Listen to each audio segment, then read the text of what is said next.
Bapa di surga, kami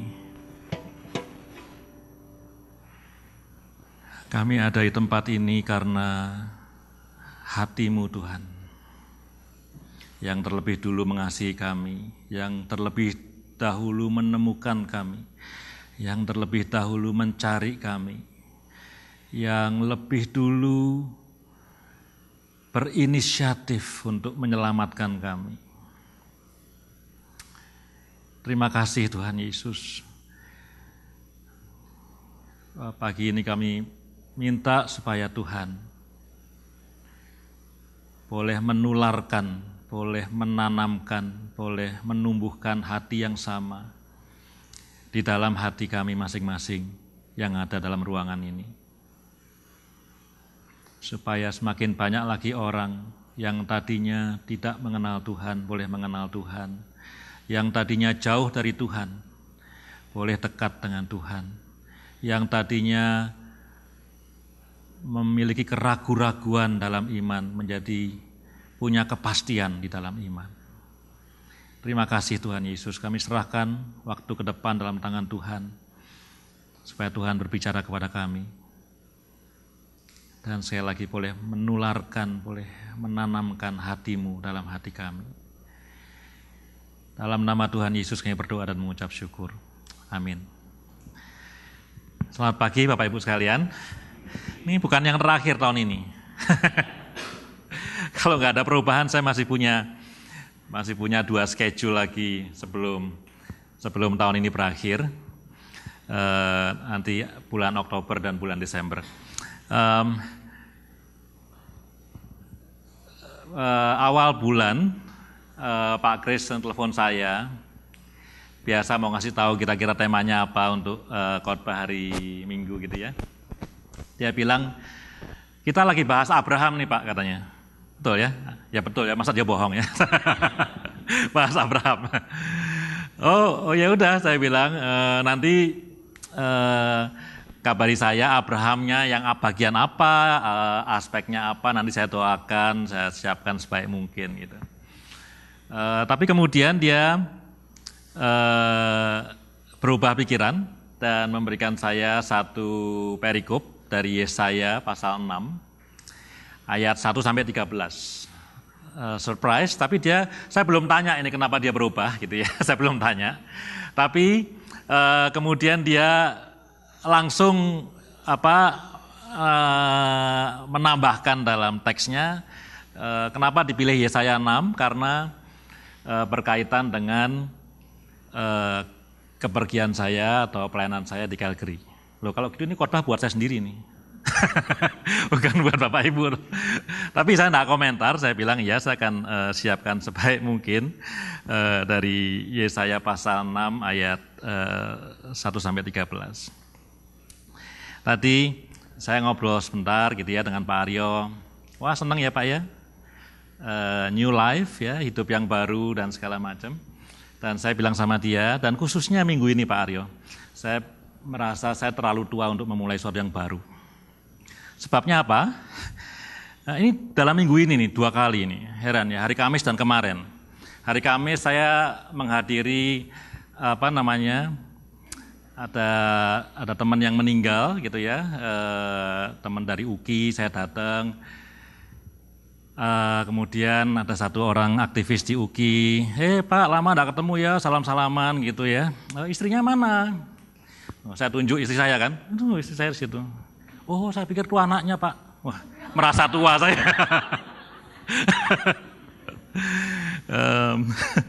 Kemarin saya jalan-jalan bilang sama istri, yuk kita coba lihat-lihat ke dealer mobil. Saya pikir mau tukar mobil gitu ya. Anak saya growing bigger, kadang-kadang nggak bisa put on the seat belt, jadi perlu yang lebih besar. Terus dealernya ngobrol, dealernya orang Kristen yang lahir baru yang baik gitu ya. Ya bukan pendeta tapi pernah melayani di gereja gitu. Tanya sama saya, gimana istrimu? Ini istri saya. Oh, saya pikir anakmu katanya. Jadi kadang saya merasa terlalu tua untuk mulai sesuatu yang baru Pak. karena anaknya udah segede gitu. Oke, mari kita lihat Yesaya pasal yang ke-6. Ini mengajak kita untuk sedikit, ini karena penglihatan ya, mengajak kita untuk sedikit berpindah ke alam lain gitu ya kira-kira. Mari kita baca bersama-sama. Dalam tahun matinya Raja Uzia, aku melihat Tuhan duduk di atas tahta yang tinggi dan menjulang, dan ujung jubahnya memenuhi bait suci. Para serafim berdiri di sebelah atasnya, masing-masing mempunyai 6 sayap. 2 sayap dipakai untuk menutupi muka mereka, 2 sayap dipakai untuk menutupi kaki mereka, dan 2 sayap dipakai untuk melayang-layang. Dan mereka berseru seorang kepada seorang, katanya, Kudus, kudus, kuduslah Tuhan semesta alam. Seluruh bumi penuh kemuliaannya. Maka bergoyanglah atas ambang pintu disebabkan suara orang yang berseru itu. Dan rumah itu pun penuhlah dengan asap. Lalu kataku, celakalah aku binasa. Sebab aku ini seorang yang najis bibir, dan aku tinggal di tengah-tengah bangsa yang najis bibir. Namun mataku telah melihat Sang Raja, yakni Tuhan semesta alam. Tetapi seorang daripada serafim itu terbang mendapatkan aku. Di tangannya ada bara yang diambilnya dengan sepit dari atas mezbah. Ia menyentuhkannya kepada mulutku serta berkata, lihat, ini telah menyentuh bibirmu, maka kesalahanmu telah dihapus dan dosamu telah diampuni. Lalu aku mendengar suara Tuhan berkata, siapakah yang akan kuutus dan siapakah yang mau pergi untuk aku? Maka sahutku, ini aku, utuslah aku. Kemudian firman-Nya, pergi dan katakanlah kepada bangsa ini, dengarlah sungguh-sungguh tetapi mengerti, jangan. Lihatlah sungguh-sungguh tetapi menanggap, jangan. Buatlah hati bangsa ini keras dan buatlah telinganya berat mendengar dan buatlah matanya melekat tertutup supaya jangan mereka melihat dengan matanya dan mendengar dengan telinganya dan mengerti dengan hatinya lalu berbalik dan menjadi sembuh. Kemudian aku bertanya, sampai berapa lama ya Tuhan? Lalu jawabnya, sampai kota-kota telah lenggang sunyi sepi. Tidak ada lagi yang mendiami dan di rumah-rumah tidak ada lagi manusia. Dan tanah menjadi sunyi dan sepi. Tuhan akan menyingkirkan manusia jauh-jauh sehingga hampir seluruh negeri menjadi kosong. Dan jika di situ masih tinggal 1/10 dari mereka, mereka harus sekali lagi ditimpa kebinasaan. Namun keadaannya akan seperti pohon beringin dan pohon jawi-jawi yang tunggulnya tinggal berdiri. Pada waktu ditebang, dan dari tunggul itulah akan keluar tunas yang kudus. Susah ya? Susah. Pada suatu hari setelah, jadi saya sambil cerita juga ya, karena ayatnya diberikan sehubungan dengan, kata Pak Kris, sehubungan dengan saya ke Calgary kan. Jadi tapi ini bukan khotbah soal saya, tapi sharing. Pada suatu hari, berapa hari setelah diumumkan bahwa saya akan pergi ke Calgary, ada satu pendeta, Bapak Ibu pasti kenal ya, dari House for All Nation, Pastor Daryl. Dia telepon saya. Very good friend of mine, jadi kalau apa-apa pasti telepon dulu dia. Telepon, congrats ya, congratulations dan seterusnya, bla bla bla. Kemudian at the end dia bertanya, Om Eri, kenapa Om Eri memutuskan untuk ke Calgary? Nah itu pertanyaannya. Saya jawab, soalnya kamu enggak pergi sih. Kalau kamu pergi aku enggak pergi. Gitu.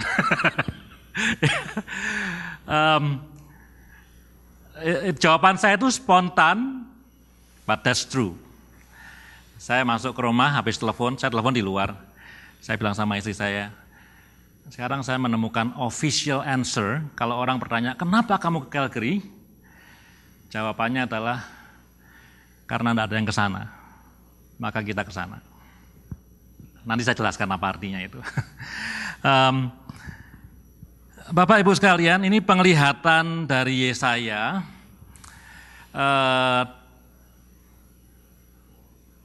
Tidak banyak orang di Alkitab yang pernah mendapatkan penglihatan yang spektakuler seperti Yesaya. Dibanding jumlah orang di Alkitab ya, yang dapat penglihatan itu sedikit sekali. Yesaya dapat ya. Musa mungkin bukan penglihatan tapi lihat apa itu semak belukar ada apinya, itu juga supranatural.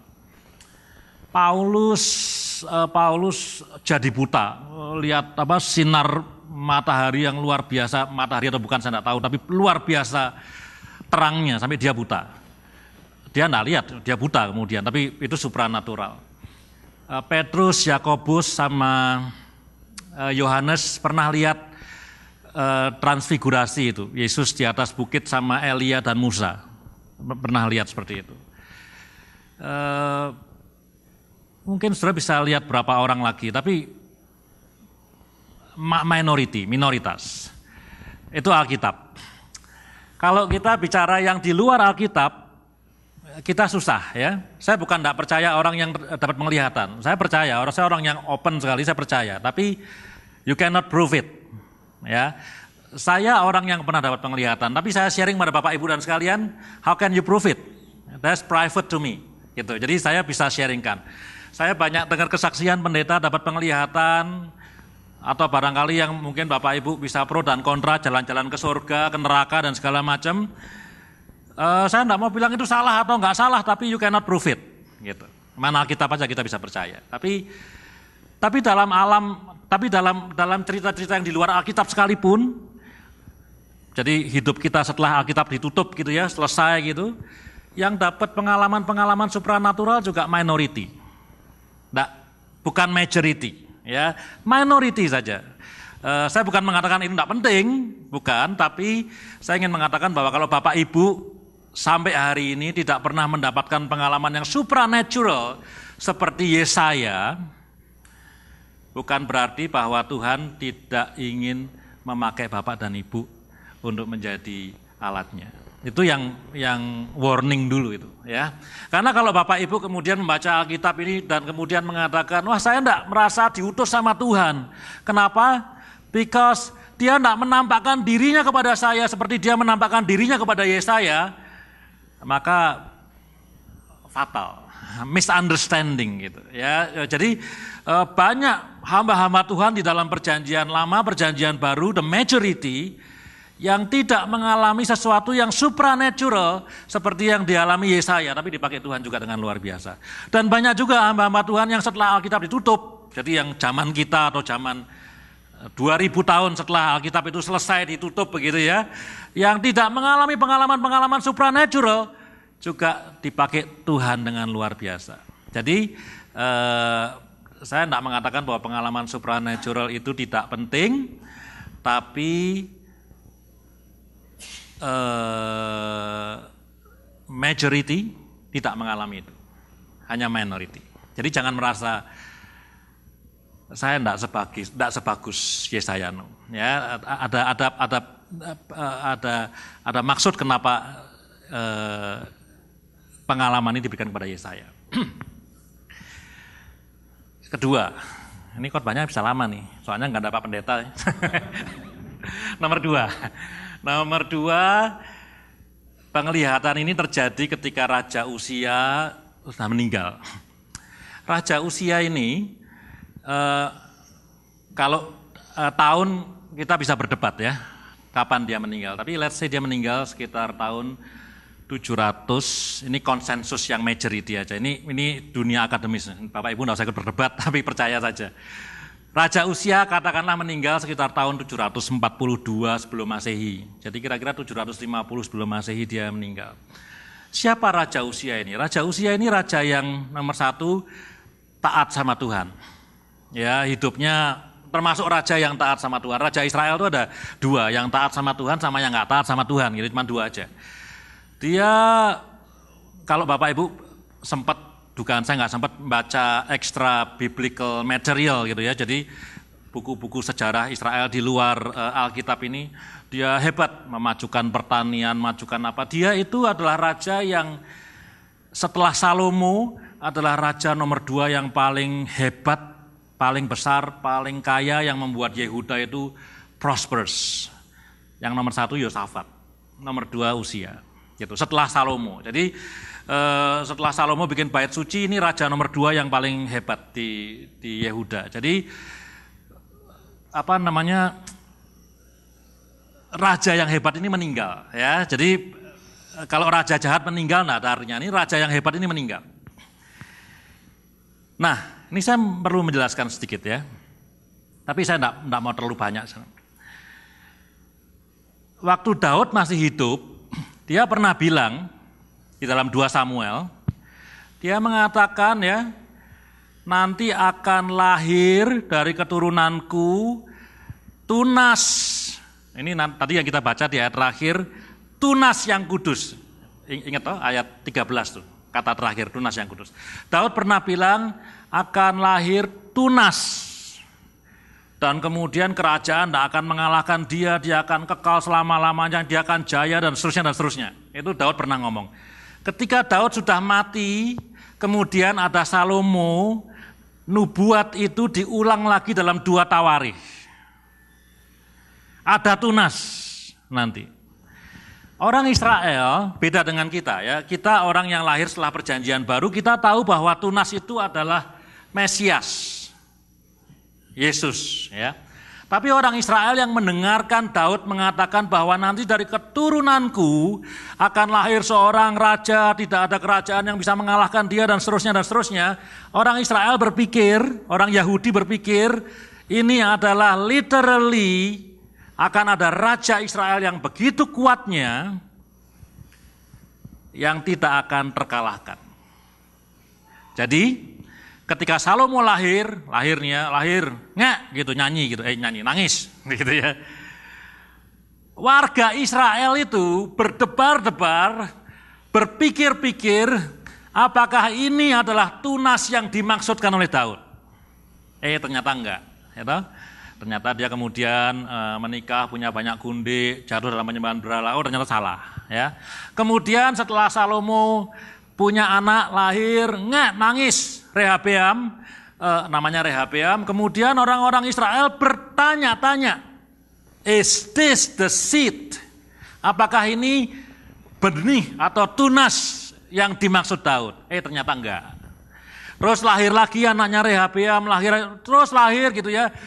Ketika Yosafat lahir, orang bertanya, apakah ini Mesias, apakah ini, maksudnya bukan Mesias Yesus, apakah ini tunas atau yang dimaksud Daud? Kemudian Yosafat berjaya, perang menang terus, orang Israel, wah ini dia nih.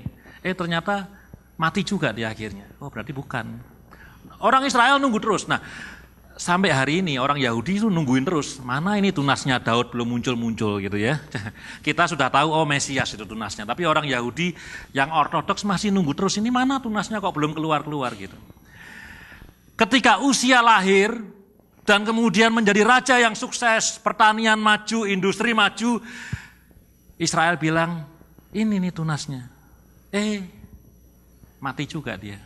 Nah, Usia pada akhir hidupnya, tentu dia tidak sempurna, dia sombong. Ada di Alkitab, itu bukan ada di luar Alkitab. Dia menjadi sombong dan kemudian dia sakit, dihukum sama Tuhan, sakit kusta sekitar 2 tahun dan kemudian akhirnya dia mati. Itu Usia. Setelah perhatikan pada ayat pertama dan ayat kedua. Dalam tahun matinya Raja Usia, orang Israel kehilangan besar akan raja yang besar, raja yang disangka sebagai Mesias. Aku melihat Tuhan duduk di atas tahta yang tinggi dan menjulang, dan ujung jubahnya memenuhi bait suci. Para serafim berdiri di sebelah atasnya, masing-masing mempunyai 6 sayap, 2 sayap dipakai untuk menutupi muka mereka, 2 sayap untuk menutupi kaki mereka, dan 2 sayap untuk melayang-layang. Dan mereka berseru kepada seorang, katanya, kudus, kuduslah Tuhan semesta alam. Pada saat raja mati, Yesaya dikasih penglihatan, ada raja duduk di tahta. Tapi raja ini adalah Tuhan. Nanti kalau saudara baca lagi, Yesaya bilang, I'm so glad, karena ternyata rajaku itu adalah Tuhan. Jadi Tuhan ingin mengatakan bahwa Usia itu ternyata salah. Kamu pikir dia tunas yang kudus, bukan dia. Bukan dia. Someone else. Raja yang sebenarnya ada nih di tahta, bait suci. Jadi ini kira-kira saya coba mulai dengan menggambarkan arti penglihatannya. Ya, raja dunia kamu mati dan dia bukan Mesias, dia bukan tunggul yang dimaksud, dia bukan tunas yang dimaksud, dia bukan benih yang dimaksud. Salah kamu, salah mikir. Tapi meskipun raja duniamu itu mati, rajamu yang betulan, rajamu yang sejati itu masih duduk di atas tahta yang menjulang tinggi di bait suci. Itu nomor satu. Ya, jadi Tuhan memberikan assurance, memberikan jaminan bahwa meskipun raja yang kamu anggap bisa menyelamatkan kamu, raja yang kamu anggap bisa memberikan prosperity kepada your country, your nations, raja yang kamu anggap bisa menjadi orang yang kamu bisa bergantung kepadanya, bisa melindungi kamu, mati, tapi the true God, the true King itu exists and alive dan duduk di atas tahta di puncak bait suci. Jadi itu apa itu? Amazing message buat kita. Ya, itu belum poin khotbah saya, tapi itu amazing message. Ketika kita itu barangkali kehilangan tempat bergantung, di saat kita itu barangkali merasa apa yang kita andalkan itu hilang dalam dunia ini, dalam kehilangan tempat perlindungan, kehilangan pekerjaan, kehilangan source of income dan seterusnya. Maka message ini menjadi strong sekali. Your king may pass away, but your true king is alive. Dan duduk di tahta, dia punya otoritas. Itu yang penglihatan yang pertama. Yang kedua, jadi tentu yang pertama itu memperlihatkan bahwa dia itu so glorious gitu ya, begitu mulia, jubahnya memenuhi bait suci. Tadi kalau Bapak Ibu perhatikan ya, mungkin enggak sempat perhatikan detail, di dalam 13 ayat ini ada dua yang memenuhi bait suci. Nomor satu jubahnya raja ini, jubahnya Tuhan. Nomor dua asap memenuhi bait suci. Jadi kata memenuhi bait suci itu mengatakan bahwa ada otoritas. Jadi enggak ada satu tempat pun yang jadi maha kuasa gitu, maha kuasanya Tuhan. Tidak ada tempat lagi, asapnya penuh bait suci, tidak ada space lagi di mana you can take control. Semua itu somehow controlled by the king, gitu ya. Penuh dengan jubahnya, dengan bait. Jadi the glory of God, gambaran mengenai kemuliaan Tuhan. Saya harap saya bisa menggambarkan itu cukup jelas. Nomor dua, serafimnya itu berkata, kudus, kudus, kuduslah Tuhan. Gitu ya. Jadi holiness ini nomor satu bicara soal the glory, yang kedua bicara soal the holiness. Jarang sih saya khotbah pakai nyebut-nyebut bahasa asing gitu ya. Maksudnya bahasa asing, bahasa Ibrani dan Yunani. Tapi in fact di dalam 13 ayat ini dua kata yang paling penting itu adalah kudus dan mulia. Mulia itu kabot, kudus itu kados, mirip ya, tapi lain. Ya, kabot dan kados. Kabot itu kalau bahasa Jawanya abot, berat. Betul, serius ya. Kabot itu glory. Dalam dalam bahasa Ibrani cuman pakai huruf K, bukan pakai huruf Q. Kalau kados yang kudus tadi mirip tuh, kudus sama kados ya, itu pakai Q ya, ini pakai K. Kabot itu literally heavy. Abot tuh orang Jawa itu taunya abot, berat. Untuk mengatakan bahwa ini something yang very important gitu, satu yang sangat penting. yaitu Tuhan, untuk menggambarkan Tuhan. Jadi sesuatu yang sangat berbobot, bukan sesuatu yang bisa terbang oleh angin, tapi sesuatu yang kekal, yang penting gitu. Dan yang kedua adalah kudus, ya, mengenai the holiness of God. Waktu Yesaya itu melihat gambaran mengenai kemuliaan Tuhan dan kekudusan Tuhan, kemudian dia mengatakan di dalam bahasa Ibrani lagi, dia bilang, aku ini orang yang, dia bilang apa, bibirnya apa? Najis bibir. Dia mengatakan, kalau terjemahan aslinya dari bahasa Ibrani, saya ini unclean. Saya ini unclean. Saya ini orang yang tidak bersih. Pembandingnya apa? The glory and the holiness of God. Ya, dibandingkan kemuliaan Tuhan dan kekudusan Tuhan, ya semua kita ngomong I am unclean. Ya kan? Jadi kalau misalnya Bapak Ibu sekalian dalam hidup ini tidak pernah merasa bahwa dirinya unclean gitu ya. Gitu. Itu pertanyaannya, sesering apa Bapak dan Ibu bersekutu dengan the holy God, the glorious God. Kalau kita selama hidup kita sering merasa I'm clean enough, I'm good enough, I'm a good human being, I'm generous enough, apalagi? Ya semua yang baik-baik enough gitu ya. Itu karena Bapak Ibu lebih sering bersekutu dengan orang-orang yang lebih berdosa dari Bapak dan Ibu. Tapi jarang bersekutu dengan Tuhan. Kalau Bapak Ibu semakin sering bersekutu dengan Tuhan, maka yang muncul ya saya unclean. Saya ini jorok, najis, berdosa gitu. Karena pembandingnya Tuhan. Ketemu sama Tuhan, Tuhannya holy, sampai jubahnya ini kan spektakuler penglihatannya kan, lihat yang seperti itu gitu ya. Presiden Indonesia kan kurus ya. Kalau saudara salaman sama Jokowi gitu kan, meskipun kurus gitu ya, wajahnya mungkin seperti orang kampung, tapi kan saudara in awe gitu ya, in awe. Hey, this is my president, ya toh, in awe gitu ya. Maksudnya kalau bisa, dan sekarang gampang kita foto bersama gitu kan.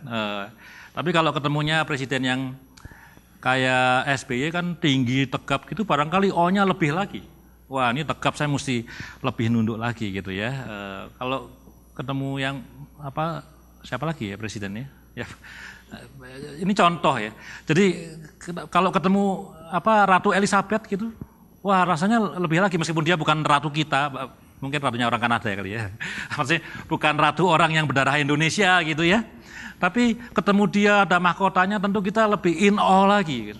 Nah, ini ketemu sama Tuhan, duduk di atap, apa bukan di atap, di puncak bait suci, jubahnya wah penuh dengan asap, ada malaikat dan segala macam. Saya unclean, kotor ini di hadapan Tuhan yang kudus. Itu Yesaya. Dan kemudian salah satu serafim itu ngambil bara. Itu areng yang diambil, dia areng yang terbakar itu kemudian ditaruh di mulutnya Yesaya. Apakah ini sesuatu yang literally seperti ini atau enggak? I don't know. Gitu ya. Apakah betul-betul serafimnya itu ngambil areng kemudian ditaruh di mulut, di lidahnya Yesaya? Saya enggak tahu. Tapi ceritanya mengatakan malaikatnya ngambil areng kemudian ditaruh di lidahnya Yesaya. Dan malaikatnya ini bilang, sekarang you are clean, you are forgiven. Bahasa Ibraninya kiper, bukan kiper sepak bola ya. Kiper itu kamu sudah ditebus ketika dikasih bara itu. Lalu berikutnya Tuhan bertanya, siapa yang mau aku utus? Jadi saya bilang, Tuhan, utuslah aku. Nah sampai situ dulu ya ceritanya ya. Seru ya. Bisa di storytelling. Sekarang saya baru masuk poin pertama nih, khotbah saya. Saudara lihat Yesaya, nomor 1 dia ketemu sama Tuhan. Spectacularly, miraculously, apalagi itu, supranaturally. Tapi the majority of us seharusnya juga ketemu dengan Tuhan, meskipun tidak supernaturally, tidak miraculously, dan tidak yang lain-lain. Tapi kita mesti ketemu sama Tuhan. Kalau saudara tidak ketemu sama Tuhan at least once a day, saya ngomongnya sedikit karismatik ya, your life is in danger. Terus kita ini hidup kemana arahnya? Ya. Kita perlu hidup bersekutu dengan Tuhan. Mestinya sih tiap detik itu hidup in the presence of the Lord gitu ya. Nah, Yesaya ini spectacularly ketemu sama Tuhan. Tapi kita semua no excuse, kita harus hidup di dalam presence of the Lord. Every seconds, every milliseconds gitu ya. Ketemu sama Tuhan. Ketika ketemu sama Tuhan, Tuhan yang benar nih ya. The glorious God, the holiness God, the holy God.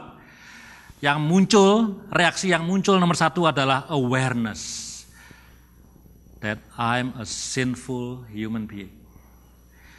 That I am far from a perfect human being. That I'm far from a strong human being. I'm a weak one compared to Him, compared to God.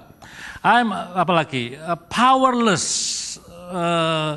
Semua yang kurang, karena apa? Karena kita live in the presence of God, not live in the presence of our friends. Gitu ya, kita live in, maka awareness yang dibangun adalah, oh God. Maka itu banyak orang itu istilahnya kalau ketemu Tuhan tersungkur segala macam, tidak tahan gitu dengan the glory and the holiness of the holy God. Ketika awareness itu ada, ketika kita itu sadar bahwa kita itu lemah, berdosa dan unclean, then forgiveness is available. Malaikatnya ngambil bara, arang, taruh di lidahnya Yesaya, you are now forgiven. Keeper, sebetulnya kamu sudah ditebus sekarang. Kalau tidak pernah ada awareness, Lord, I am not clean enough before you. Tidak pernah ada forgiveness, tidak pernah ada redemption. Karena kita merasa, I'm safe, I'm good enough, I do not need God anymore. Life is like a rolling wheel, gitu ya. Just automatically sampai nanti kemudian satu kali, barangkali saya kena penyakit apa dan meninggal dan ikut aja, muter aja gitu. Tanpa awareness, tanpa pengakuan bahwa kita ini unclean, tidak ada forgiveness available, tidak ada redemption available. Yang terakhir, maksudnya terakhir dari yang pertama itu. Ketika forgiveness is given, ketika kita itu redeem, ketika kita itu dirubah dari unclean menjadi clean, kemudian mata kita itu baru kemudian bisa terbuka untuk melihat, oh, He wants me to go. Tuhan tanya, siapa yang mesti tak kirim? Yesaya bilang, saya Tuhan. Tujuannya Tuhan cuma mau ngirim Yesaya, tapi dia tidak nanya di ayat 1 kan. Dia nggak nanya, siapa yang mau saya kirim? Kalau dia nanya di ayat 1, Yesaya tidak akan angkat tangan, saya Tuhan. Tapi Yesaya mengambil keputusan itu setelah apa? Setelah dia melihat kemuliaan Tuhan, merasa unclean, kemudian redeem dan forgiven. Dan kemudian matanya mampu melihat kebutuhan dan Tuhan mengatakan, siapa yang mesti saya kirim? Tuhan utuslah aku. Saya ingat waktu mahasiswa pernah ikut camp mahasiswa di Tawangmangu. Tahu Tawangmangu? Di Solo naik lagi gitu ya, perbatasan dengan Jawa Timur. Mahasiswa seluruh Indonesia saya dulu di Bogor gitu ya, kemudian ikut camp tentang misi, pembicaranya begitu berapi-api, kemudian dia nggak bahas ayat ini, cuma dia mengatakan misi dengan holiness itu nggak bisa dipisahkan. Dikasih contoh sama dia, ya. Coba misalnya kamu jalan-jalannya ke Hastings ya, jalan Hastings nih. Boleh ke downtown, boleh ke sana juga boleh ke arah Highway 1. Jalan 5 menit aja. Coba dihitung berapa orang yang kita bisa lihat. 100 barangkali, dalam 5 menit, mungkin lebih ya. 100 orang. Ya. Perasaan apa yang muncul di hati kita lihat 100 orang itu? Mungkin tidak ada perasaan apa-apa ya. Dingin-dingin saja, gitu ya. Dingin-dingin saja. Nanti lagunya berikan ku hati. Kalau dingin-dingin saja itu pasti bukan hatinya Bapak yang di dalam hati kita. Loh ini bukan nuduh loh ya. Ini juga ngomong buat saya sendiri gitu ya. Jalan di Hastings, lihat 100 orang, rasanya apa? Dingin-dingin saja. Kita mungkin tidak benci sama mereka, tapi ya dingin-dingin saja. Tidak ada sesuatu yang greget-greget gitu rasanya mau apa gitu ya. Tidak ada sesuatu. Karena maka itu lagu tadi perlu itu, berikan ku hati supaya punya, karena kalau Bapak lewat di situ hatinya lain dia, beda gitu ya. Kemarin saya waktu datang ke funeral itu, berapa minggu yang sebelumnya, istri saya sempat nengokin dia di rumah sakit, udah koma sadar gitu. Ini pas sadar ya diinjili terus sharing Injil gitu. Waktu saya datang ke gereja itu ibadah gitu ya, saya berdoa sama Tuhan, lumayan banyak, ada 100 orang itu. Saya disuruh ngitung soalnya berapa orang datang gitu. saya hitung gitu. Ya lumayan, ada 100 orang kira-kira datang di situ. Cuman tiba-tiba kepikir aja. Saya bukan bilang ini orang-orang yang masa Tuhan gitu ya, di dalam gereja itu saya bilang, Tuhan, saya pengen punya belas kasihan sama orang-orang ini, pengen punya compassion gitu, pengen punya, karena saya ingat si Oma ini gitu, sudah waktu sadar istri saya datang sharingin firman Tuhan terus gitu ya, saya pengen punya compassion buat orang-orang yang masih hidup ini, yang masih usianya masih jauh lebih muda daripada Oma ini. Saya pengen diberikan compassion supaya tidak lihat mereka cuma dengan hati yang dingin saja. Tapi hati yang dingin masih mendingan, saudara. Kadang-kadang kita di tengah, khususnya yang lama hidup di Jakarta, macet gitu ya, stuck di tengah jalan. Terus nengok kiri mobil, kanan mobil, motor di sebelah pintu gitu ya. Sekali berhenti lihat ratusan orang. Hatinya kayak apa? Panas, bukan dingin. Bukan anget, bukan dingin, panas. Aduh, kenapa ada mereka ya? Kalau enggak ada mereka, hidup lebih enak rasanya gitu ya, enggak ada macet. Wah, itu juga bukan hati Bapak gitu ya. Jadi kita bisa lihat orang yang sama, jumlah yang sama, tapi kita bisa punya compassionate heart kepada mereka. Tuhan, ini aku, utuslah aku. Tapi kita juga bisa punya hati yang dingin atau hati yang panas, yang ngomel akan mereka. Yesaya tidak diutus di awal, dia diutus setelah dia forgiven, setelah dia redeem. Holiness dan mission itu tidak bisa dipisahkan, gitu ya. Ada orang mengatakan, saya pengen kerja di nightclub katanya. Ini orang Kristen ya. Saya mau kerja di nightclub. Kenapa kamu mau kerja di nightclub? Soalnya saya punya panggilan yang luar biasa untuk mentobatkan orang-orang yang suka mabuk di nightclub. Can be true, saya tidak mau punya prejudice gitu ya. Can be true, tapi can be wrong, gitu kan? Jangan main-main gitu kan? Bisa kamu bikin good influence di sana, bisa juga kamu will be influenced by them. Saya mau kerja di tempat lokalisasi pelacuran. Kenapa? Saya punya visi yang luar biasa untuk menginjili para pelacur. Can be true, bisa saja. Can be wrong. Dunia ini kan tarik-menarik, siapa yang kuat gitu kan. Tapi kemanapun kita pergi, ke tempat pelacuran, ke nightclub, atau ke kota yang bagus, atau ini pergi kepada bangsa yang najis bibir, kemanapun kita pergi, holiness itu dan mission cannot be separated. Kalau kita tidak punya kekudusan compared to God gitu ya, kita akan susah sekali untuk bisa memberitakan kabar baik. Yang terjadi apa? We will be influenced by this world. Saya bukan bilang, saya juga tidak sempurna kok, juga banyak dosanya. Kita juga banyak dosanya kan, semua punya dosa kan. Tapi kalau kita tidak make sure bahwa Lord, I'm unclean, dan I will be perlu dibersihkan, di-redeem dan di-forgiven. Kita pergi ke dunia diutus Tuhan. Yang terjadi apa? We will not influence them, they will influence us. Holiness and mission itu something that is non-separable, nah, gitu ya. Itu yang poin pertama.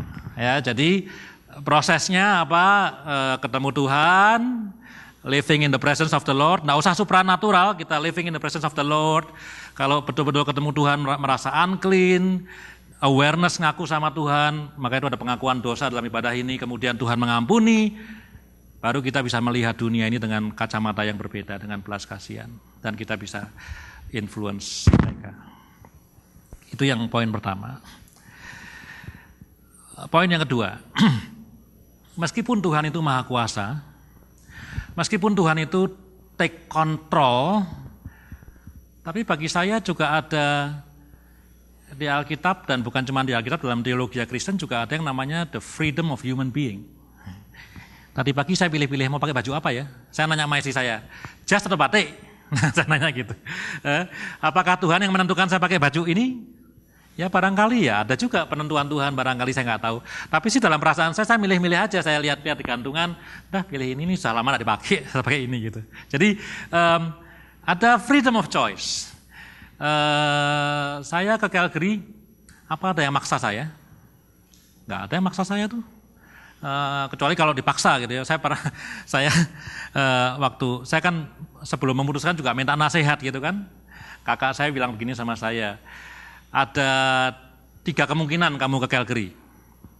Nomor 1, kamu punya keyakinan yang penuh Tuhan nyuruh kamu ke Calgary.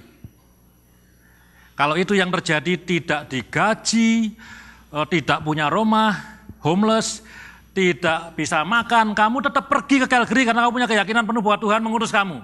Just go. Itu kemungkinan nomor 1. Kemungkinan nomor 2, kamu lihat kebutuhan di sana. Nah, ada pendeta, ada banyak orang Indonesia, tidak terlayani, kayak Mother Teresa gitu. Di sana ada ladang menguning, tidak ada pekerja. Kamu hitung-hitungan, kamu punya anak 3, punya istri, kira-kira survive apa enggak? Dengan hikmat manusia, kamu bilang yes, then go. Itu second, it's okay. Jadi tidak semua orang harus menerima mimpi dan melihat Tuhan, go to Calgary. Kalau itu sudah, kalau saya mimpi seperti itu ya sudah, mau dikasih makan apa enggak pergi aja saya. Tapi saya bukan orang itu gitu. Orang kedua adalah lihat kebutuhan, kamu lihat kondisimu, kalau kamu merasa I can handle it, then you go. Nomor 2. Nomor 3, kakak saya bilang, saya harap itu enggak terjadi sama kamu. Kamu adalah pegawai gereja dan diperintah oleh bos kamu pergi ke sana. Enggak punya option pegawai gereja kok. Saya kayak pegawai perusahaan A. Sekarang kamu saya utus buka cabang di Alaska gitu. Mau nggak mau, kalau nggak mau ya dipecat tuh. Simple gitu. Kakak saya bilang, saya harap bukan yang ketiga. Bukan dipaksa. Nggak ada yang maksa saya. Dan nggak ada yang maksa Yesaya untuk pergi. Ayatnya itu, ini ayat sering dipakai untuk ibadah-ibadah misi bagi para mahasiswa. Ketika ditantang sama pendetanya, apa responmu? Yesaya mengatakan, Tuhan lihat aku, inilah aku, utuslah aku. That's human freedom. Dia punya kebebasan dan dia mengambil freedom itu untuk pergi. Tadi saya cerita mengenai teman saya, Pastor Daryl. Dia tanya sama saya, kenapa kamu pergi? Kenapa Om pergi? Ya aku pergi soalnya kamu enggak pergi. Nah, bilang gitu ya. Saudara, saya ngobrol sama Pak Kris beberapa minggu yang lalu, dia minta Pak Eri sharing dikit supaya jemaat bisa mendoakan Pak Eri gitu ya. Saya cuma mau sharing dikit. Saya berdoa untuk Calgary itu 18 bulan. Jadi bukan 1 bulan berdoa kemudian let's go. No. Jadi berdoanya 18 bulan. Itu terlalu lama sebetulnya. Ya. Di Calgary itu ada orang-orang Indonesia. Saya pernah nanya Pak Adri itu jumlahnya berapa. Nanya orang lain jumlahnya lain lagi Pak. Jadi enggak tahu aktualnya berapa, saya enggak tahu. Kalau mau ditanya to be honest aktualnya berapa enggak tahu. Beberapa orang kalau data konsulat 500-an ya Pak ya, data konsulat. Ada yang bilang kebanyakan yang bilang sama saya 3.000-an. 6 kali lipat, yang benar yang mana saya enggak tahu ini. Ada yang bilang 2.000. Saya enggak tahu ya. Let's say official data 500 mungkin tambah 25 atau tambah berapa gitu ya. Meskipun saya tempted untuk mengatakan kayaknya lebih daripada itu. Saya belum pernah jadi pendeta di Indonesia, tapi pengalaman saya jadi pendeta selalu di luar gitu. Dulu pertama jadi pendeta di Jerman, kemudian di sini. Biasanya kota-kota besar, Calgary nggak sebesar Vancouver, tapi nggak kecil juga. Biasanya kota-kota besar itu diserbu sama gereja-gereja karismatik. Vancouver aja ada berapa gereja dan tahu? Banyak. Mungkin kalau mau dibilang yang non karismatik, yang paling non karismatik mungkin GII. Mungkin kalau House for All Nation mungkin non karismatik cuman barangkali kontemporer, barangkali. Yang lainnya AFGF, City Blessing, Bethany, karismatik. Jadi ke Los Angeles, ke San Francisco, yang paling agresif City Blessing, AFGF, Bethany, kemana-mana. Saya lihat Calgary cuma ada 2 gereja Indonesia pada waktu itu. Di antara 2 gereja Indonesia ini, both of them kalau digabung, itu hanya serve less than 50 people.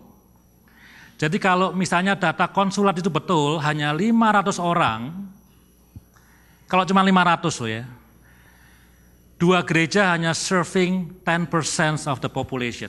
Kalau dia 3.000, pergi ke Calgary sebagai hamba Tuhan itu sangat justified. Ada market tapi tidak ada supply. Saya tidak tahu, saya tidak bilang gerejanya jelek apa gimana, tidak tahu kenapa. 2 gereja ini tidak lebih dari 50 orang. Plus, the other church, yang saya akan pergi ini House for All Nation. The other church, pada waktu itu, tidak punya service dalam bahasa Indonesia. Jadi pada waktu itu House for All Nation adalah satu-satunya gereja yang punya service dalam bahasa Indonesia.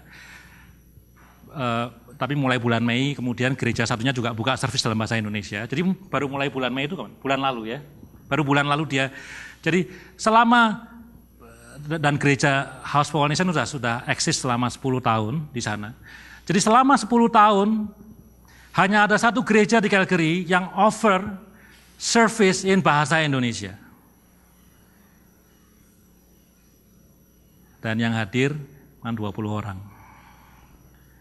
Jadi the market is there, the demand is there, the supply is not there. Jadi kalau hitung-hitung bisnis, kita ke Calgary justified. Tapi kita tentu enggak bisnis gitu ya, kita mau melayani. Saya bilang sama Daryl, kenapa kok enggak ada orang yang melihat ini dan pergi ke sana? Saya nunggu 18 bulan loh. And I'm serious. Waktu Family Day, Februari, Family Day saya berdoa sama istri saya sampai jam 4 pagi. Kita bisa berdoa kalau anak-anak sudah tidur. Saya masih kecil kok. Sampai jam 4 pagi. Saya bilang sama istri saya begini. Kalau sampai end of June, ini saya waktu itu belum ngambil keputusan mau ke Calgary dengan House for All Nation. Saya bilang sama istri saya, kalau sampai end of June, tidak ada orang ke Calgary, orang Indonesia untuk melayani Calgary, kita pergi aja sendiri. Saya bilang gitu. Nunggu sampai end of June, kenapa? Anak saya sekolah sampai akhir Juni. Saya tidak mau break sekolah dia. Tunggu sampai akhir Juni, kalau sampai akhir Juni tidak ada yang pergi ke sana, kita pergi ke sana. Ditanya sama Daryl, Om kenapa pergi? Tidak ada yang pergi, ya saya pergi. Saya tidak tahu kenapa tidak ada yang melihat market itu. Atau mungkin ada yang melihat market itu tapi saya tidak bilang saya hebat, tapi mungkin tidak mau ke sana gitu ya. Kalau bisnis, ini saya pakai statistik KJRI saja, ada 500 orang dan hanya ada 20 orang yang bisa terlayani dengan ibadah bahasa Indonesia. Kalau saya tidak mau klaim karena saya juga masih jauh dari itu, tapi kalau saya berdoa supaya saya punya hati Bapa, saya tidak bisa menghindar untuk tidak pergi ke sana. Saya bilang sama Esther, kalau akhir Juni tidak ada pendeta yang ke sana, kita pergi ke sana. Bukan untuk gereja, tapi untuk masyarakat Indonesia di kota itu. Cuman ternyata dalam proses ke sana, di tengah jalan ada agreement dengan House for All Nation. That's another story. Tapi that's the reason. Hari-hari itu saya baca ayat di Yehezkiel 22 ayat 30 atau 30 ayat 22 ya, saya lupa, kebalik. Pokoknya angkanya itu aja ya, 22 sama 30. Tuhan mencari orang yang mau membangun tembok Yerusalem yang runtuh. Tapi dia tidak menemukan satu orang pun. Dia tidak menemukan satu orang pun. Nangis juga ya, tidak menemukan satu orang. Berapa minggu yang lalu saya khotbah di Calgary, Nehemia, 2 minggu berseri. Ada banyak orang Israel yang tahu keadaan Yerusalem yang runtuh dan seterusnya, yang hancur dan seterusnya, tapi hanya satu yang seperti Nehemia, berkabung, berpuasa, menangis. Waktu raja lihat dia bilang, kamu sakit ya? Padahal dia tidak sakit. Saya nyari orang, bukan saya Tuhan. Tuhan nyari orang yang tidak sakit tapi kelihatan sakit karena memikirkan Calgary. Tapi barangkali dia tidak nemu-nemu, akhirnya nemunya yang ada cuma saya, ya sudah saya pergi. Jadi mungkin dia sudah cari-cari. For 18 months gitu. Gereja itu gereja yang nanti akan saya melayani bersama-sama by September 2 tahun tanpa pastor, tanpa pendeta. Tapi tidak ada yang ke sana. Ya sudah, saya ke sana. Itu jawaban saya dan that's my official answer. Bukan karena terpaksa, bukan, tapi karena ada ladang sudah menguning. Tidak ada pekerja di sana. Yesaya punya freedom dan dia mengatakan, Tuhan, utuslah aku. Saya berharap pada pagi hari ini, siang hari ini, banyak di antara kita juga yang mau ngambil respon itu. Kalau mau ke Calgary, saya batalkan saya loh. Ya, jadi kalau nanti pas doa ada yang bilang, saya mau ke Calgary, saya mundur, nanti Bapak Ibu yang bisa gantikan saya gitu ya. Tapi enggak tahu, just pray. Tadi kan sudah berdoa minta hati Bapak, mau dikirim kemana gitu ya. Tuhan, ini aku, utuslah aku. Yang terakhir, yang ketiga, ada freedom. Jadi Bapak Ibu juga punya freedom of choice, karena Bapak Ibu bukan robot. Dan Yesaya mengambil keputusan yang tepat, dia pergi. Yang terakhir, ayat ini susah karena pasal ini susah karena mulai ayat 10, mulai ayat 8 itu Tuhan mengatakan message-nya. Message-nya itu enggak enak. Kamu mesti membuat dia keras hati. Kamu mesti membuat dia tidak mendengar. Kamu mesti membuat mereka tidak mengerti loh. Ini kan kalau kita misionari, kita hamba Tuhan itu kan tujuannya membuat orang yang tidak mengerti kan.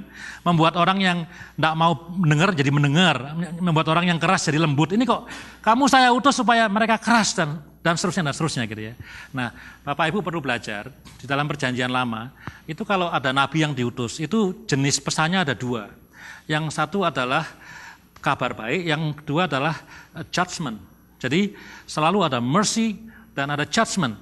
Nah, pesan yang akan dibawa oleh Yesaya ini adalah the message of judgment. Yunus masih ingat enggak?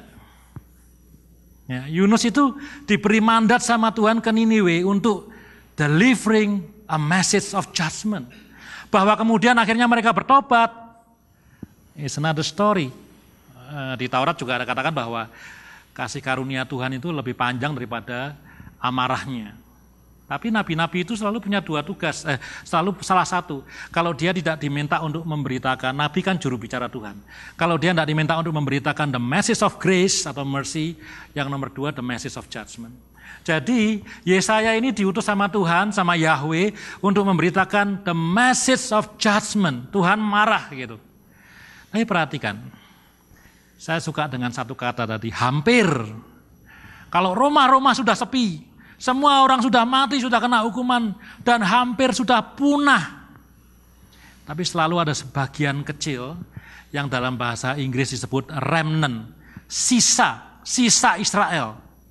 Dan sisa ini adalah orang-orang yang taat, adalah orang-orang yang minority, orang-orang yang pegang teguh iman pada Tuhan, pada Yahweh. Dari sisa yang kecil ini, kemudian tunas yang kudus itu akan lahir. The promise itu akan muncul bukan from the majority, the powerful, tapi dari sisa yang kecil. Ketika Roma sudah sepi, sudah habis pada mati dihukum Tuhan. Ketika hampir tidak ada orang lagi, mungkin sudah tinggal sedikit saja orang. Tapi dari yang sedikit itu kemudian akan lahir tunas yang kudus. Saya mau share lagi. Waktu kita ngambil keputusan untuk ke Calgary, saya bilang saya juga punya pendeta. Saya kan beribadah ke gereja orang orang lokal sini, orang putih. Jadi saya didoakan sama dia. Waktu berdoa sudah 6 bulan, saya nanya sama dia. Pastor, saya mau ke Calgary nih. Oke. Dia nanya sama saya, jemaatnya berapa? 20. Dia bilang, no, don't go. Yeah. Orang putih kan mikirnya lain, ya toh. You need to be secure. Dia bilang anakmu 3 loh, ya. Don't go. Kalau di North America ini you bisa pergi kalau jemaatnya 200 atau 150, dia bisa support kamu. Kalau 20, anakmu mati nanti. Dia bilang gitu, ya. Tapi kemudian bulan April yang lalu saya ketemu dia lagi. Saya udah ngambil keputusan soalnya sekarang. Jadi dulu saya nanya, sekarang ya sudah, enggak apa-apa. Dia doakan saya bilang kalau kamu yakin itu dari Tuhan ya kamu pergi. Saya bilang sama istri saya nih 20 orang ya. 20 orang ini hebat loh. 2 tahun nggak ada pastor masih datang gereja terus. Hebat. Kalau Bapak Ibu nggak ada pastor, mau gereja ini nggak? Nah itu masih mau ngasih persembahan nggak? Apalagi, gitu? Ini 2 tahun nggak ada pendeta, masih mau ke ibadah. Orang-orang ini hebat sekali. Sampai pendeta saya yang bule itu bilang, number 1, dia itu orang-orang yang hebat. Number 2, kalau gereja ini bisa running for 2 years without a pastor, maybe they don't need a pastor. That's true. 2 tahun bisa, kenapa nggak nyoba setahun lagi? 3 tahun. Kenapa nggak coba 5 tahun? Kalau dia survive, maybe they don't need a pastor. Anyway, saya bilang sama istri saya, ini kita bikin peta yuk. Kan kita bikin peta dong, manusia kan bikin peta kan. Dari 20 orang ini mana yang faithful ya, mana yang kira-kira bisa support kita, dan kita bikin peta. Oke. Tapi one day saya diingatkan sesuatu.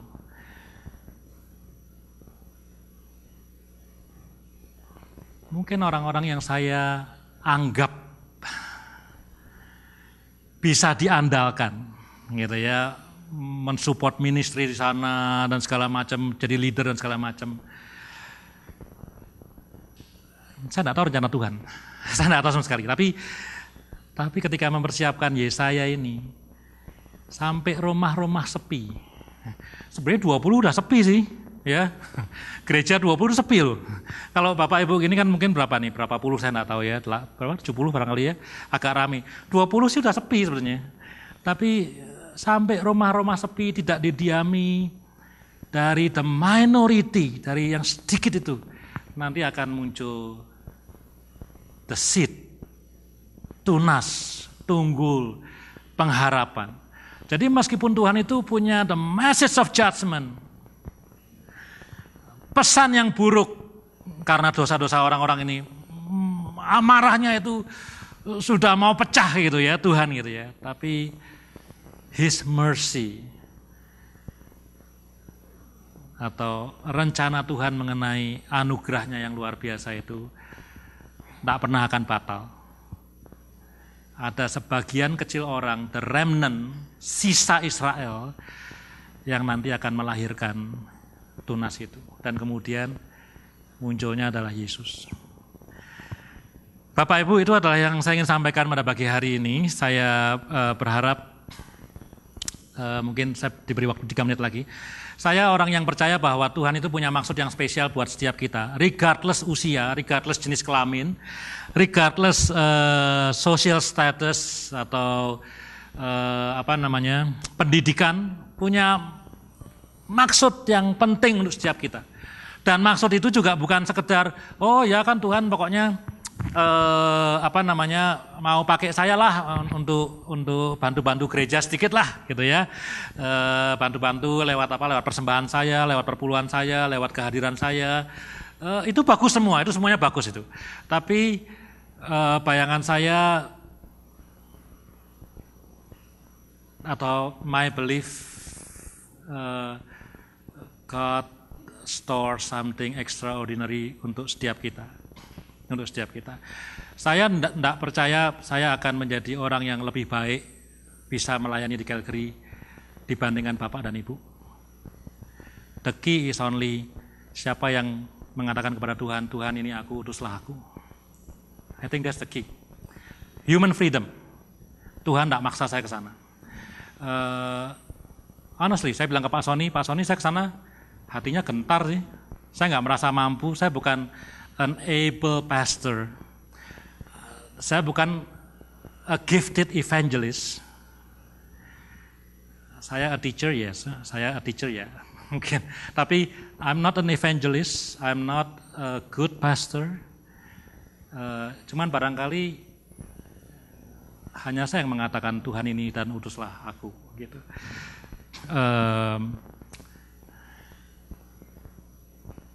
Mau ngomong apa saya? Let me summarize ya. Jadi ayat yang susah ini, saya percaya bahwa Tuhan itu mempunyai maksud yang extraordinary untuk setiap kita. The key indeed itu hanya Dia menunggu siapa yang mengatakan ini aku, utuslah aku.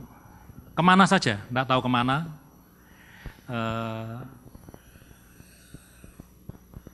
Di Calvary ada market untuk masyarakat Indonesia. Tapi di dunia ini juga marketnya luas. Memang ladangnya menguning, tinggal pekerjanya nggak ada emang. Jadi poin pertama saya ulangi lagi, compassion, mata yang bisa melihat misi, ladang misi itu lahir dari ini ya, cycle-nya ya, bukan cycle tapi urut-urutannya, lahir dari hidup in the presence of the Lord. Kalau kita tidak hidup in the presence of the Lord, kita kapan ya ketemu Tuhan terakhir, kapan ngomong sama Tuhan terakhir, tuh lupa ya minggu lalu atau bulan lalu, ya you should not expect something happen to you like what happened to Isaiah, kepada Yesaya. We need to live in the presence of the Lord, untuk lihat kekudusan Dia dan kemuliaan Dia. Dan itu akan melahirkan, kalau orang Jawa bilang itu bisa rumongso, bisa memahami, oh God, I'm unclean, because I live in the presence of the Lord. Kalau saya live in the presence of the evil man, oh God, how holy I am, how clean I am, karena kita kumpul sama orang-orang jahat. But if we live in the presence of the Lord, I'm clean. Dan awareness itu membuat the door of forgiveness open. Oh, ada orang yang ngaku dosa. Tuhan bilang, kalau kamu ngaku dosamu, God's mercy will forgive you. Dan kemudian declare, you are now clean, Yesaya. Dan dengan that holiness dia bisa lihat, wah ternyata ya, tadi orang-orang yang saya sebel kalau mobilnya macet, di Hastings, orang yang saya hatinya dingin, Situ saya mulai war, mulai mau ke sana. Yang kedua, it is human freedom. It is God's mission, but it is your decision. It is God's calling, but it is your response. Yesaya mengatakan, Tuhan ini aku, putuslah aku. Dan yang ketiga, meskipun saya tidak tahu message-nya apa yang saya harus bawa ke Calgary, tapi meskipun Yesaya diberi message yang negatif, the message of judgment, at the end, the hope is still there. Kalau bagi saya, meskipun saya pergi untuk melayani gereja yang jumlahnya 20 orang, yang my pastor, my white pastor says, no, saya berharap ketika rumah-rumah itu sudah sepi, tidak ada penghuninya lagi, ada the remnant, dan dari sana lahir hope, tunas yang kudus, yang akan bangun jemaat itu. Saya pernah ngomong, saya belum pernah sharing sama orang lain, ini pertama kali ini. Saya mikir gini, mungkin saya terlalu ambisius, tapi saya pergi dengan pengharapan. Tuhan, saya bilang, saya mau berapa lama? Orang nanya sama saya, mau berapa lama? Kemarin orang-orang UKI nanya sama saya, Pak Matias kan nanya, Pak Eri berapa lama di Calgary? Nggak tahu Pak, saya nggak tahu. Saya bilang sama Tuhan, Tuhan tolong kasih saya 200 orang, sekarang 20. Saya bilang sama Tuhan, tolong kasih saya 200. Kalau sampai 5 tahun tidak ada 200, kayaknya saya mesti pensiun nih Tuhan. Mungkin saya terlalu ambisius ya. Di Vancouver aja tidak ada yang 200 kok gereja Indonesia. Oh, sini minta 200, ini orang ngawur ini ya. Tapi saya ngomong sama diri saya sendiri, Tuhan, give me 200. Bapak Ibu boleh suka, boleh enggak sama Petrus Agung yang barusan meninggal di Semarang. Ya itu terserah, suka apa enggak suka. Satu kali ada pendeta Singapura, Bapak Ibu tahu barangkali namanya Kong Hee. Suka enggak suka juga terserah gitu kan. Kong Hee datang ke Semarang, khotbah, waktu itu jemaatnya 700, ditanya Petrus Agung. Tahun depan kamu maunya berapa ini jemaat? Bingung. Pak Petrus Agung bingung. Terus dia bilang, ngawur, dia bilang aja, sudah bilang 2.000.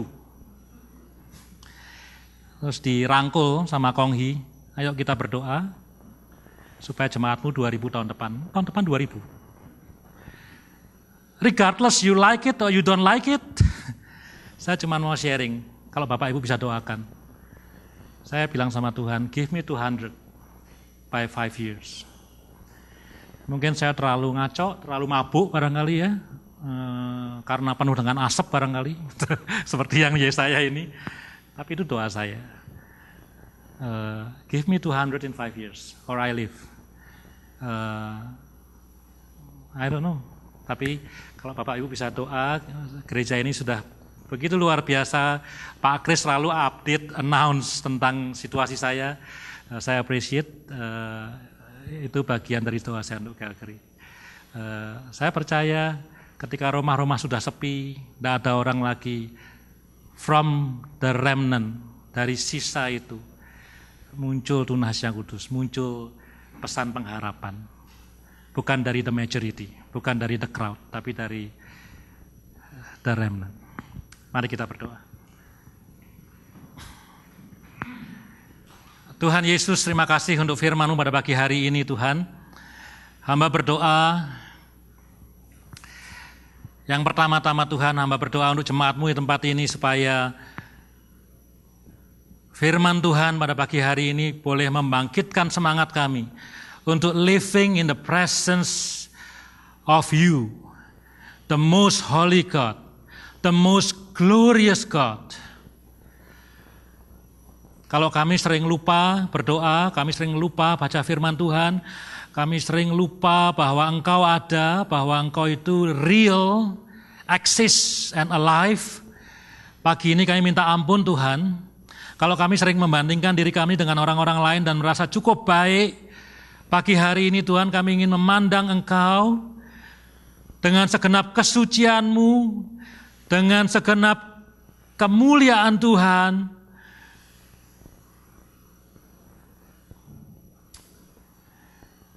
dan minta ampun Tuhan karena we are unclean. Kita ini bukan siapa-siapa di hadapan-Mu Tuhan. Tapi yang bukan siapa-siapa ini Tuhan. Engkau punya maksud yang extraordinary dalam hidup kami. Yang kedua Tuhan, hamba-Mu berdoa supaya segenap jemaat-Mu di tempat ini, di GII di Vancouver ini Tuhan. Setiap individu dengan segenap freedom of choice yang Tuhan berikan. Pada pagi hari ini boleh bertanya kepada Tuhan atau boleh mengambil keputusan di hadapan Tuhan. Ini aku, utuslah aku. Pakai aku supaya rencana Tuhan yang extraordinary itu bisa dikenapi melalui hidupku.